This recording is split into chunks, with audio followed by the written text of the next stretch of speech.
She wasn't supposed to matter. But that's the thing about the moments that completely derail your life. They don't send a warning. They just stroll right through the door at 7:14 on a Tuesday evening, wearing an overcoat that costs more than a quarter of her annual rent, and claim table 7 like they own the very oxygen in the room. Ainsley had spent 11 grueling months at Il Veluto perfecting the art of being ignored. Stay quiet. Stay useful. Stay invisible. Growing up constantly on the move, Pittsburgh to Marseille to Palermo taught her early on that blending into the wallpaper wasn't just a strategy, it was survival. But blending in didn't mean she was stupid. She spoke 4 languages. 5. If you counted the dialects she'd picked up trailing her mother through places where English was utterly useless. She just never advertised it. At Il Veluto, she simply poured the Barolo, remembered that table 3 liked his steak dry, and kept her thoughts locked tightly behind a polite, dead blank smile. Until Don Alessandro Greco opened his mouth. You can already feel it, can't you? This is a story where someone is going to lose everything. If you love tense, dangerous romances that cross impossible lines, make sure to subscribe right now before we get to the twist you won't see coming. He didn't speak to her. He spoke right through her, turning to his son, Dante, and muttering something low and fast. It was a Sicilian dialect so ancient, so incredibly localized, it belonged to dirt roads not found on any map. "She stands like she knows something," the older man grumbled, his voice thick with disdain. I don't trust people who stand like that." Ainsley didn't blink. She didn't drop her tray. Her heart hammered against her ribs, but without a single shift in her expression, she set the wine list on the table and replied in the exact same gravelly dialect. "My apologies, Don Alessandro. I'll try to look a little more ignorant." 6 people heard it. The entire section went dead quiet. Dante Greco, a man who probably hadn't looked surprised since the 90s, slowly turned away from the window to look at her. Nobody moved. Nobody spoke. Because something had just shifted in the room, and nobody knew what to call it yet. There's a specific kind of silence, one that has absolutely nothing to do with a lack of noise. It's the suffocating quiet that drops when a name is spoken. And the listener needs a split second to staple their composure back together. Most people miss it. Ainsley didn't. The dining room had completely emptied out. The last busboy had vanished into the kitchen, his survival instincts warning him to stay far away from the corner table. Ainsley sat across from Don Alessandro, staring at a glass of water she hadn't touched. By the window, Dante stood with his arms crossed, a monument of forced patience. Don Alessandro studied her, with the heavy, evaluating stare of a man used to deciding who lives and who doesn't. He didn't ask where she was from, or how she knew the dialect. He just asked for her mother's name. "Rosaria Vella," Ainsley said. Flat. Unflinching. Something flickered in the old man's face. Not a feeling exactly. More like a sudden absence. For 3 long seconds, the terrifying light behind his eyes just switched off. When he finally spoke, his voice was hollow. "Rosaria, from Racalmuto. Tiny hands, used to laugh too loud during Mass. She wasn't big on church by the time I came along," Ainsley replied, keeping her tone perfectly level. "She was when I knew her." He stared down at his knuckles. "She was 19, supposed to marry my nephew. Then one day, gone. We assumed the worst." This was the moment. Ainsley could have played dumb. She could have played it safe. Instead, she chose the truth. "She ran," Ainsley said. "She was terrified of what your nephew was turning into, and she was already pregnant when she left." The silence returned, heavier this time, pressing into the dark corners of the room. Over by the window, Dante turned around again. But this time, he didn't look away. Some secrets don't stay buried just because they're hidden well. They stay buried because the truth is just too heavy for one person to carry alone. So they set it down somewhere quiet, walk away, and try to forget. And the really dangerous secrets? They're patient. They wait, like stones in the dark, until the absolute worst moment to surface. For her entire life, Ainsley believed her father died in a mangled car outside Catania, a full year before she was even born. Her mother had said it exactly once, when Ainsley was 7. There were no tears, no faded Polaroids, just a name that was never spoken again, and a heavy silence that sealed over the topic, like thick scar tissue. Ainsley never questioned it. She really should have questioned it. 3 days after the incident with Don Alessandro, and Federica Mancuso pulled Ainsley into the back office and locked the door. Federica was the kind of woman who had stopped explaining herself to anyone a decade ago. She ran Il Veluto the way a trauma surgeon runs an operating room, ruthlessly, quietly, and without a single shred of sentiment. Dante trusted her more than anyone else breathing, which made her next words feel like the floorboards completely giving way. For the last 8 months, Federica said, her voice as flat as poured concrete, I've been feeding intel to the feds. It's a 2-year op, 3 sting operations, and they have a witness. She described the witness without ever using a name, thick eyebrows, a tight, guarded smile, a man currently breathing under an identity that didn't belong to him. Ainsley's blood turned to ice, a full second before her brain even caught up.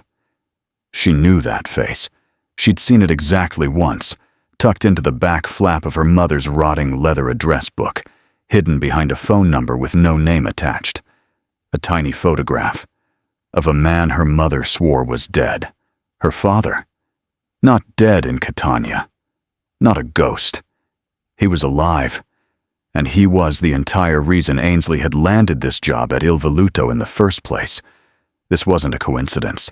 This was a chess move, arranged 18 months ago by people who decided a quiet, invisible waitress with the right bloodline might make a very useful pawn. Federica stood up, calmly smoothing the front of her tailored jacket. I'm out, she said. I'm telling you this so you can make your own move, because if you don't, someone is about to make it for you. She unlocked the door and walked back out to the dining room, leaving Ainsley standing in the complete wreckage of her own life. There are defining moments in a person's life that don't actually feel like decisions when you're in them. They feel like paralysis, like sitting in your car at 11:30 at night, under a buzzing, jaundiced fluorescent light, watching the rest of the world keep spinning while you just stop. Ainsley sat in the driver's seat for 40 minutes, the keys dangling uselessly in the ignition. She didn't cry. She wasn't a crier, and frankly, this wasn't that kind of crisis. This was the kind of terror that sits right behind your eyes and creates a heavy, throbbing pressure. It's the kind of moment that forces you to figure out who the hell you are, not now that everything you believed about yourself turned out to be a cage someone else built. Her mother had been 19, pregnant, alone in a foreign country, running from a man the federal government would eventually spend years trying to nail to the wall. She hadn't shared any of that with Ainsley. Not the terror, not the identity of her father, not the real reason they were always moving. She had just survived it. And she'd raised a daughter tough enough to survive it too. That realization hit Ainsley harder than anything Federica had said. Her mother hadn't lied to protect herself. She'd lied to buy Ainsley time. Time to grow up before she had to make the kinds of choices that leave permanent stains. Ainsley opened the car door. She didn't run. She didn't call the police. She walked straight back into the restaurant. I bypassed Federica's office and took the private elevator up to the VIP floor.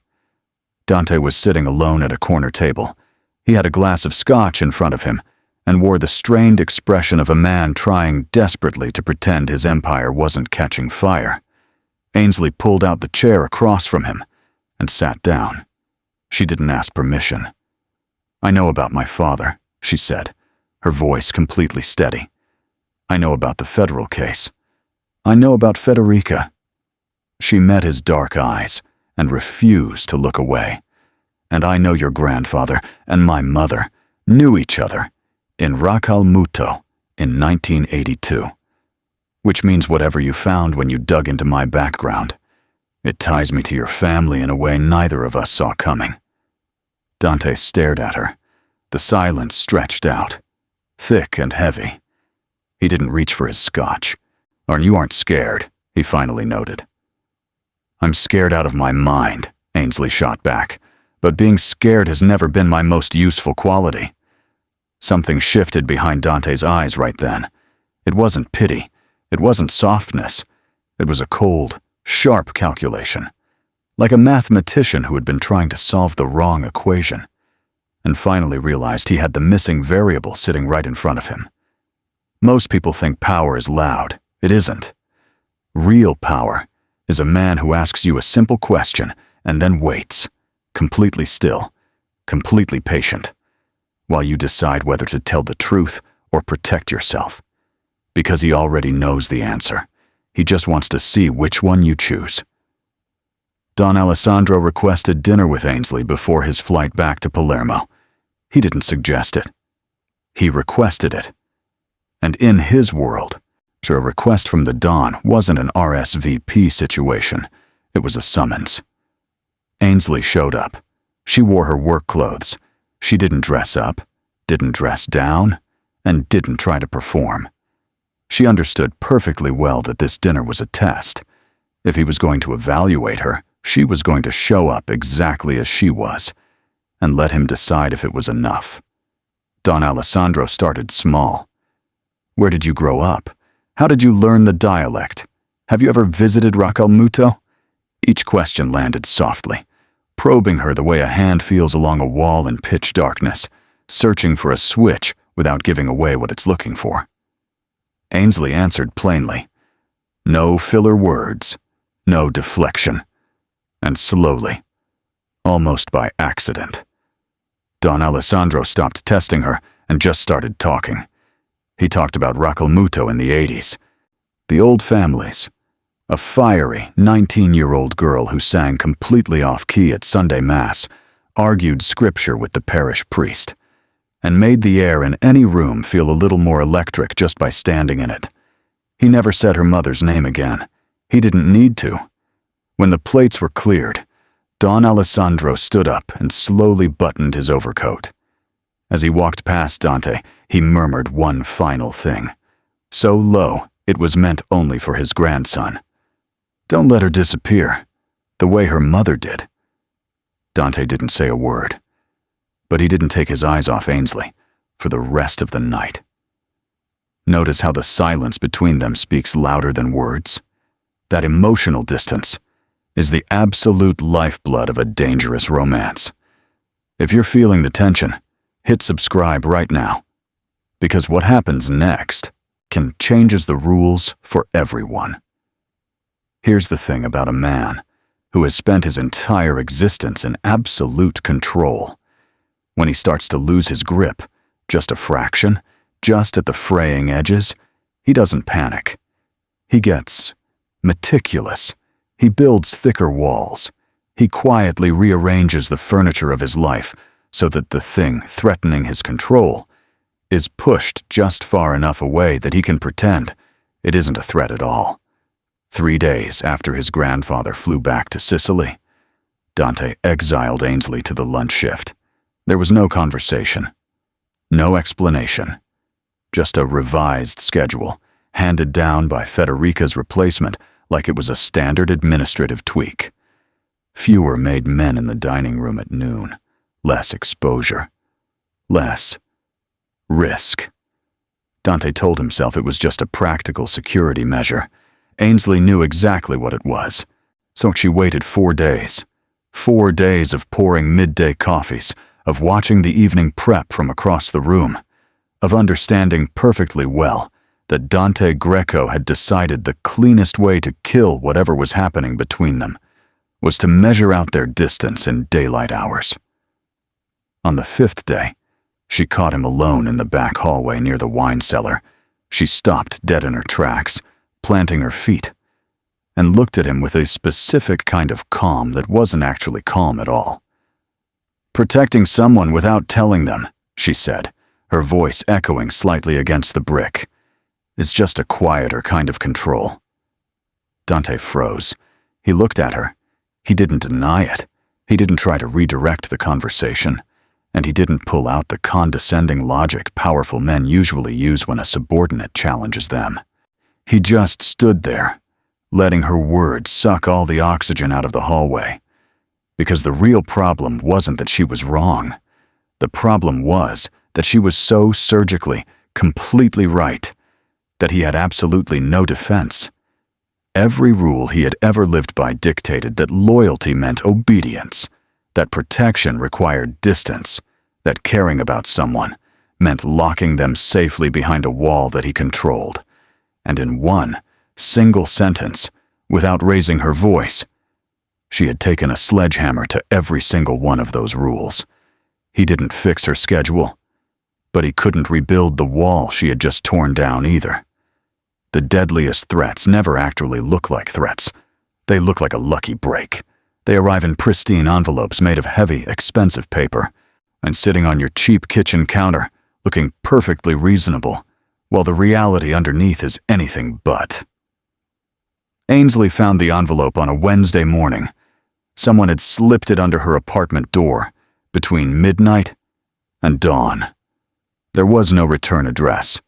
Her name was written across the front in ink so precise, it looked machine-printed.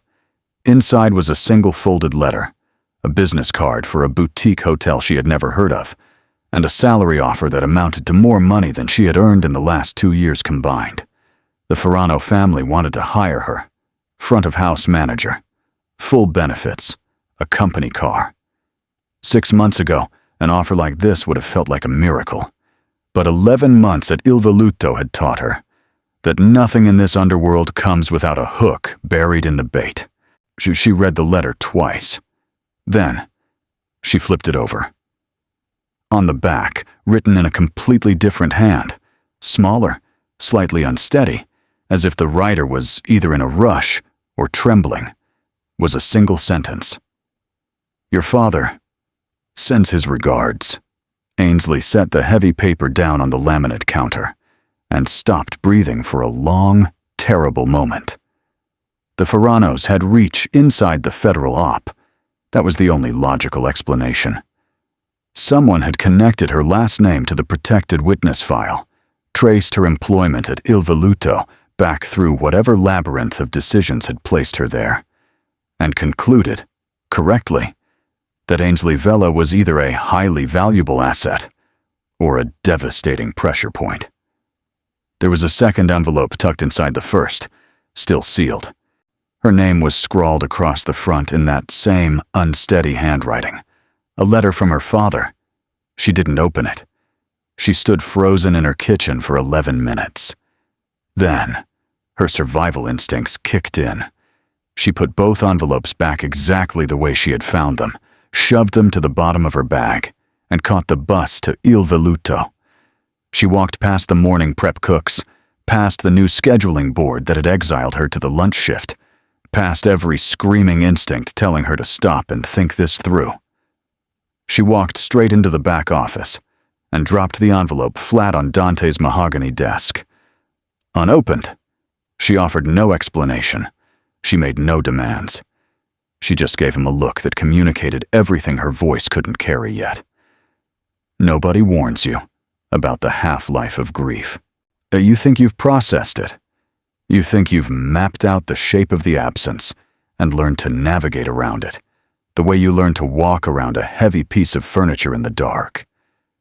And then something tiny happens, A stray photograph, a passing scent, an old man casually describing your mother's laugh at Sunday Mass, and you realize you haven't processed a damn thing. You've just been storing it in your bones. Ainsley had kept the voicemail for 2 years. Her mother had left it 8 weeks before she died. It was one of those calls that felt entirely ordinary when it came through, the kind you brush off, telling yourself you'll listen to it properly when you're not busy. But life just kept being busy. Then came the hospital, then the funeral, then the quiet, teeth-grinding work of trying to survive alone in a city that doesn't care if your heart is broken. The voicemail remained trapped on an old, cracked smartphone she kept charged in her bedside drawer. She finally listened to it on a Thursday night, 3 days after she had dropped the Ferrano envelope on Dante's desk. Through the tinny speaker, her mother's voice sounded impossibly young. Lighter, like she had finally made a massive decision right before dialing the number. She confirmed everything. The pregnancy in Il Veluto, the man she loved, and the chilling realization that she couldn't stay near him without becoming a monster she didn't want her daughter to inherit. She didn't call her escape fear. She called it clarity. And then she said something that hit Ainsley so hard her knees gave out, sending her sliding down the bathroom wall to the cold floor. "I never told you his name, because I wanted you to find your own reason to be brave. Not mine, yours." Ainsley sat on the cold tile for a long time after the recording ended. The dead phone pressed hard against her chest. Her mother hadn't lied to protect her physical safety. She had withheld the truth to give Ainsley a clean slate. She wanted her daughter's choices to be free from inherited vendettas, free from borrowed grief, and free to build a life where her mother's deepest wounds weren't baked right into the foundation. It was the ultimate vindication. She hadn't been kept in the dark. She had been kept unburdened. When Ainsley walked into the restaurant the next morning, Dante noticed the shift immediately. Something steel-hard and permanently settled had locked into place behind her eyes. He didn't ask her about it, but for the very first time, he wanted to. Some people disappear quietly because they're terrified, but others disappear quietly because they've just pulled off the most dangerous move of their lives, and they know it. The difference between those two kinds of silence is everything. They found Federica Mancuso on a Friday morning. The official police report used the word accidental. It's one of those sterile administrative words designed to pull a door shut without explaining what's actually behind it. No formal investigation was opened.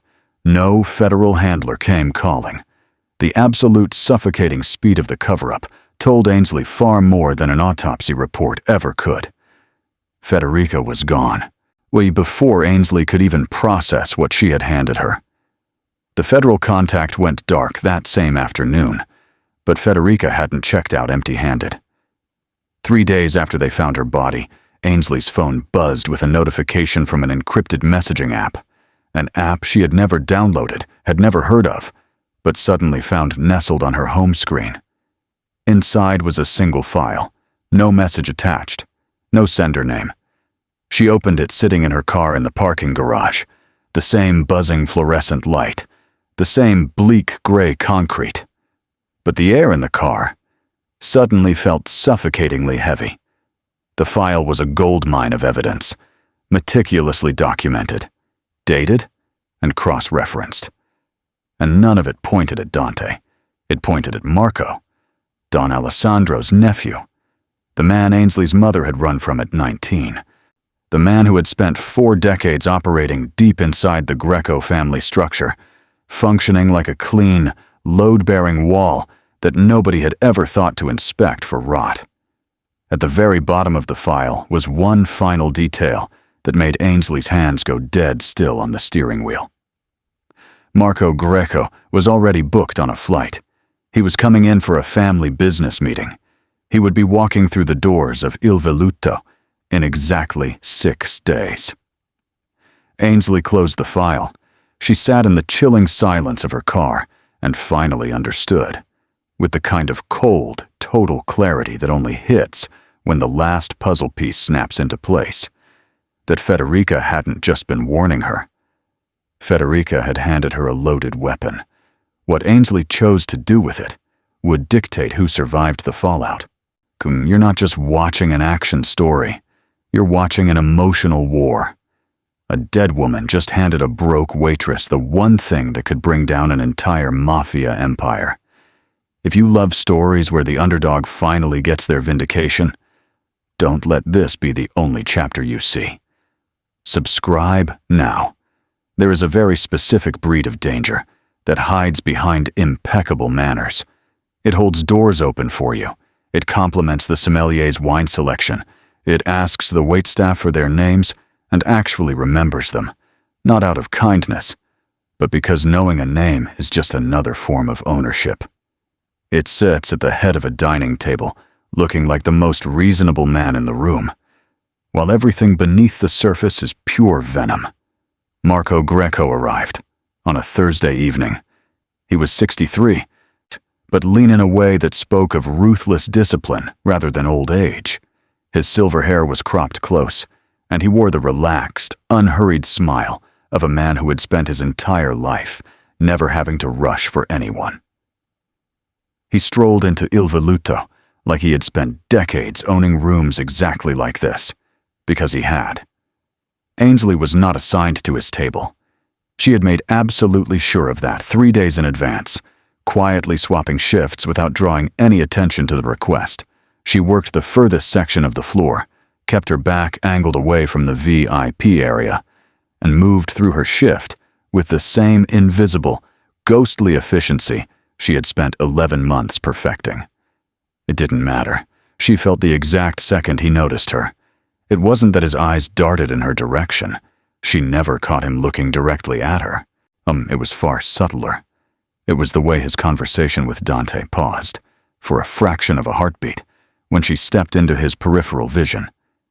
It was the way a predator, who has spent a lifetime evaluating threats, reads a room. He leaned in and asked Dante something low, almost casually, nodding his chin in her general direction. Dante gave him 2 words: staff, reliable. Marco smiled at that, a small, tight, closed-off smile. Then, he went back to his Barolo. He didn't glance at her again for the rest of the night. That was the part that made Ainsley's stomach twist. Not the attention itself, but the deliberate decision to withdraw it. He looked like a man who had confirmed exactly what he needed to see, and was done being obvious about it. Hours later, after the final table had been cleared, and the kitchen had fallen completely silent, Ainsley opened her locker to grab her coat. A piece of paper sat folded on top of her bag. No envelope. No name. It was written in the exact same unsteady handwriting she had seen on the back of the Ferrano offer. 4 words. Your mother made mistakes. And right beneath it, 4 more. Don't repeat them here. Ainsley read it twice, her jaw locked. She folded the note back along its original creases, slipped it into her pocket, and walked out the back door. When she got home, she didn't pack a bag. She opened her laptop and read Federica's file again, straight from the very beginning. Sometimes, the most dangerous move a person with nothing can make is to hand over their only weapon. Not because it makes them weak, but because it makes them terrifyingly honest. In a world built entirely on leverage, blackmail, and calculating who holds the best cards, radical honesty is the one move nobody ever sees coming. Ainsley held on to Federica's file for 9 agonizing days. 9 days of pouring wine, biting her tongue, and watching Marco glide through Il Veluto like a king inspecting his future court. 9 nights of rereading the documents, until the dates, the aliases, and the paper trails were burned into the back of her eyelids. Then, on a Sunday night after the doors locked, she made her play. She didn't ask for a meeting. She just walked up to the corner table, sat down directly across from Dante, and slid the heavy manila folder across the polished wood. She didn't hold anything back.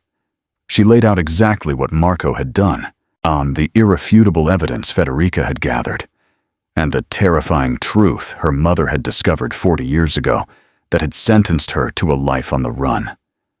Dante read the pages in total silence. He read until the busboys finished mopping. He read until the kitchen staff clocked out. He read until the dining room's main breakers switched over, dropping the restaurant into the dim, amber glow of the security lights. When he finally closed the folder, his voice was terrifyingly level, the kind of forced, hollow calm that barely cages a riot. You know what this does to my family. Ainsley didn't blink. I know what it did to mine. She didn't demand protection. She didn't try to negotiate a payout or frame the evidence as a hostage exchange. She just gave it to him, free of strings, free of conditions. And that was exactly the point. She wasn't buying her safety. She was making a final choice about who she trusted. She was placing her life in his hands and letting the silence say what her voice couldn't yet.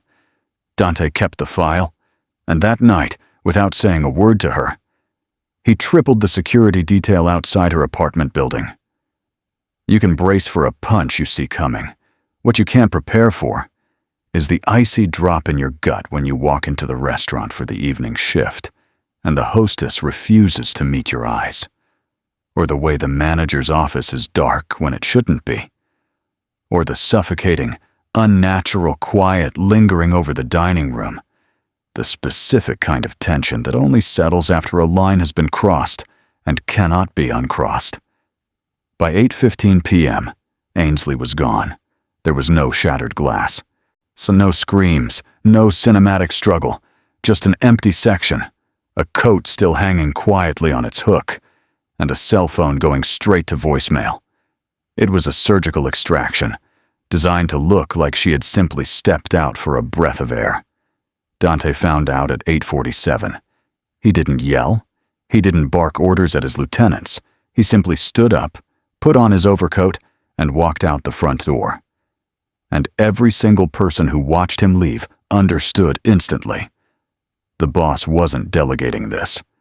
What happened next wasn't a high-speed chase. It wasn't a shootout in an abandoned warehouse. It was a sit-down in a parked town car on a dead-end street, 4 miles from the restaurant.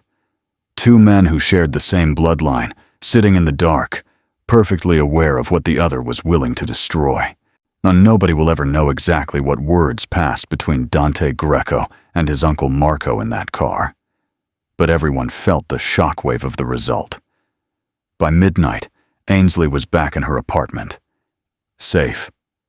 Unharmed. By 6 a.m., Marco Greco was on a one-way flight back to Palermo.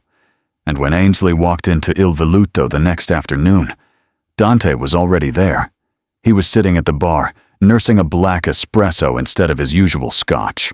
When their eyes met, something profound and nameless passed between them. She didn't ask what it cost him to get her back. He didn't offer to tell her. But there is a very specific, unspoken bond that forms when a man at the top of an empire refuses to send a proxy. When he bypasses his own security, throws out the rule book, and walks into the fire with his own 2 hands. It shatters every wall between them, and it changes the rules forever. Safety is a seductive trap. It doesn't lure you in because it feels good. It works because it sounds so damn reasonable, logical. When your life has devolved into a tangled, lethal mess, a clean exit looks like the only sane option on the table. And before your heart even has a chance to weigh in, your brain is already packing your bags. The federal handler called on a Monday morning. His voice was aggressively professional, calm. It was the frictionless, practiced tone of a man who had delivered this exact speech 100 times before. A new identity, total relocation, ironclad documentation, a quiet life, in a zip code where the Greco family would never think to look. He gave her 48 hours to decide. Ainsley went to work. For 2 days, she poured wine, memorized specials, and ghosted through the dining room with the same invisible efficiency she'd honed over the last year. She didn't breathe a word of it to Dante. She gave absolutely no outward sign that she was spending every waking second crushed under the weight of a choice that would permanently erase her from the world. The safety was real. The offer was real. She knew that. But here is the ugly truth about a life built on running. A truth Ainsley had watched her mother live for 24 years. Running doesn't actually stop the chase. It just gives your fear a new address. At hour 47, she picked up her phone. The handler answered on the first ring. "I need more time," Ainsley said. "There is no more time," the handler replied, his voice completely flat. The line hummed with dead air, clunked for 4 agonizing seconds. Then, Ainsley spoke the only truth she had left. "Then I guess we're done." She ended the call. She set the phone face down on the cheap laminate counter and stood there in the quiet of her kitchen, entirely still, breathing in the specific, heavy silence of a woman who has just locked a door she can never open again. There are 2 kinds of bravery. There's the kind that charges blindly forward because it's too naive to be afraid. And then there is the kind that sees every risk, calculates every brutal cost, maps out exactly how horribly it could all go wrong, and steps forward anyway. Not because the fear disappears, but because you find something that matters more. Ainsley's mother had been the second kind. She just never got the chance to tell her daughter. So Don Alessandro's letter arrived on a Wednesday. It was handwritten in formal, looping Sicilian script across 4 pages of heavy stock. A Mafia boss of his era didn't send emails or make phone calls for things like this. He had sat down at a heavy oak desk somewhere in Palermo and bled this out by hand, which told Ainsley exactly how much the confession had cost him. He had searched for Ainsley Vella for 15 years after she vanished from Il Veluto. He hadn't just asked around. He had hired professionals, called in massive, dangerous favors, pulled threads across 3 different borders. And he had done it all in absolute secrecy, hiding it from his nephew Marco, because Rosaria's disappearance had never sat right with him. It was too clean. A girl that vibrant didn't just dissolve into the earth. He only stopped looking, saw when someone finally convinced him she was dead. Ainsley didn't need the letter to tell her who that someone was. It was Marco. "I stopped looking because I believed him," Don Alessandro wrote, the pen pressing hard into the paper. "That is the burden I will carry to my grave. Not what I did, but what I allowed myself to believe." Tucked at the very bottom of the envelope was a photograph. It was Rosaria at 19. She was standing in the sun-drenched doorway of a church, laughing at someone just out of frame. She looked completely unguarded, the way people only look when they don't know a camera is watching them. Tiny hands, her head tilted back. She was alive in that rare, magnetic way that makes the whole world feel a little brighter, just because she's standing in it. Ainsley held the photograph until her fingers ached. And suddenly, a crushing weight she had been carrying since she was 7 years old, since the day her mother coldly told her father had died in a car crash, finally lifted. It wasn't anger. It wasn't even grief. It was the suffocating weight of an inherited tragedy. For the first time, looking at this laughing girl who had no idea what nightmare was coming for her, Ainsley finally understood the story she had been drafted into. She hadn't turned down the federal relocation because she was fearless. She turned it down because her mother had spent her entire life running from this family, so her daughter wouldn't have to. Ainsley wasn't going to spend her life running too. Some stories end with a bang, a screaming match, a slammed door, a dramatic confession that ties up every loose thread so perfectly. It feels entirely fake. But the truest stories, they end quietly, in an ordinary room between two people who are finally too exhausted to keep pretending. This was the quiet kind. Don Alessandro's town car idled at the curb at 10 in the morning. He didn't make a production out of his exit. He shook Dante's hand, holding the grip just a fraction of a second longer than necessary. Then, he turned to Ainsley. He looked at her exactly the way he had on that very first night, a piercing, inventory-taking stare that stripped away the armor and weighed the iron underneath. He leaned in and murmured a single sentence in gravelly Sicilian, so low only she could hear it. "Your mother would have loved the woman you became." He slid into the back seat, the heavy door clicked shut, and he was gone. So Ainsley stood on the sidewalk for a long time after the taillights disappeared. The biting November wind whipped off the waterfront, completely indifferent to the empire-shattering war that had just been fought, and won inside that building. The street looked perfectly normal. Gray skies, the distant, endless drone of city traffic. She turned around and walked back inside.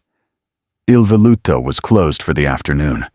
A Tuesday with no lunch service was unheard of, leaving the dining room suspended in a heavy, expectant stillness. It didn't feel empty. It felt like the room was holding its breath. Dante was sitting at their corner table. No scotch this time, just a mug of cooling black coffee, and the exhausted posture of a man who had finally stopped pretending to be busy. Ainsley pulled out the chair across from him and sat down. Neither of them spoke. Outside, a heavy cloud shifted, casting a brief, warm slash of sunlight across the hardwood floor, before the gray swallowed it back up. Ainsley looked at him. She thought about the night she had marched up to this exact table, laid Federica's file between them, and permanently detonated the world they both knew. "What do you want?" she asked. Dante looked up. It wasn't his usual calculated, strategic stare. It wasn't the Mafia boss assessing a liability. He just looked at her. "For once," he said quietly, "I want to know what you want." The empty restaurant seemed to wrap around them, waiting.